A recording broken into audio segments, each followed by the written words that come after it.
भारत के चार धामों के बारे में हम सभी जानते हैं। भारतीय धर्म ग्रंथों में बद्रीनाथ, द्वारका, जगन्नाथपुरी और रामेश्वरम की चर्चा चार धाम के रूप में की गई है। आज हम आपको रामेश्वरम धाम से जुड़े अद्भुत रहस्यों के बारे में बताएंगे, जिसे जानकर आप भी अपने जीवन काल में रामेश्वरम धाम के दर्शन करना जरूर चाहेंगे। रामेश्वरम हिंदुओं का एक पवित्र तीर्थ है। यह तमिलनाडु के रामनाथपुरम जिले में स्थित है। इसके अलावा यहाँ स्थापित शिवलिंग 12 द्वादश ज्योतिर्लिंगों में से एक माना जाता है। भारत के उत्तर में काशी की जो मान्यता है, वही दक्षिण में रामेश्वरम की है। रामेश्वरम चेन्नई से लगभग 450 मील दक्षिण पूर्व में है।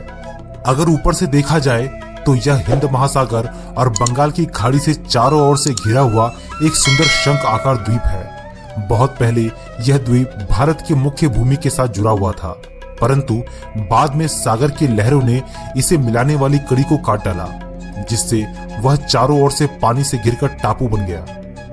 यहाँ भगवान राम ने लंका पर चढ़ाई करने से पूर्व एक पत्थर के सेतु का निर्माण करवाया था, जिस पर चढ़कर वानर सेना लंका पहुंची व वहां विजय पाई। बाद में राम ने विभीषण के अनुरोध पर धनुषकोटी नामक स्थान पर यह सेतु तोड़ दिया था। आज भी इस 30 मील लंबे आदि सेतु के अवशेष सागर में दिखाई देते हैं। रामेश्वरम का मंदिर भारतीय निर्माण कला और शिल्प कला का एक अद्भुत नमूना है। अगर आप इसके प्रवेश द्वार को देखेंगे तो यह 40 फुट ऊंचा है। रामनाथ की मूर्ति के चारों ओर परिक्रमा करने के लिए 3 प्राकार बने हुए हैं। इनमें तीसरा प्राकार 100 साल पहले पूरा हुआ। इस प्राकार की लंबाई 400 फुट से अधिक है। दोनों ओर 5 फुट ऊंचा और करीब 8 फुट चौड़ा चबूतरा बना हुआ है। चबूतरों के एक और पत्थर के बड़े बड़े खंभों की लंबी कतारें खड़ी है। प्राकर और मंदिर के अंदर सैकड़ों विशाल खंभे हैं, जो देखने में एक जैसे लगते हैं, परंतु पास जाकर जरा बारीकी से देखा जाए तो मालूम होगा कि हर खंभे पर बेल बूटे की अलग अलग कारीगरी है।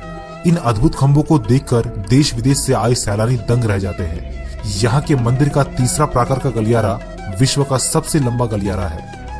रामनाथ के मंदिर के बारे में एक सोचने वाली बात यह है कि इस मंदिर के आसपास चारों ओर दूर दूर तक कोई पहाड़ नहीं है, जहां से पत्थर आसानी से लाए जा सके। गंधमादन पर्वत तो नाम मात्र का है, वह वास्तव में एक टीला है और उनमें से एक विशाल मंदिर के लिए जरूरी पत्थर नहीं निकल सकते। ऐसा माना जाता है कि रामेश्वरम के मंदिर में जो कई लाख टन के पत्थर लगे हैं, वे सब बहुत दूर दूर से नाव में लाद कर लाए गए हैं। रामनाथपुरम के राजभवन में एक पुराना काला पत्थर रखा हुआ है। कहा जाता है ये पत्थर राम ने केवट राज को राज तिलक के समय उसके चिन्ह के रूप में दिया था। रामेश्वरम की यात्रा करने वाले लोग इस काले पत्थर को देखने के लिए रामनाथपुरम जाते हैं। रामनाथपुरम रामेश्वरम से लगभग 33 मील दूर है।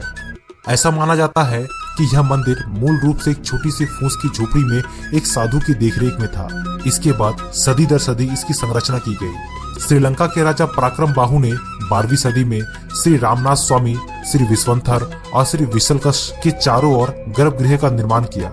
इस मंदिर के गर्भगृह में स्थापित जो लिंगम है, उसके बारे में कहा जाता है कि वह भगवान के द्वारा स्वयं स्थापित किया गया था।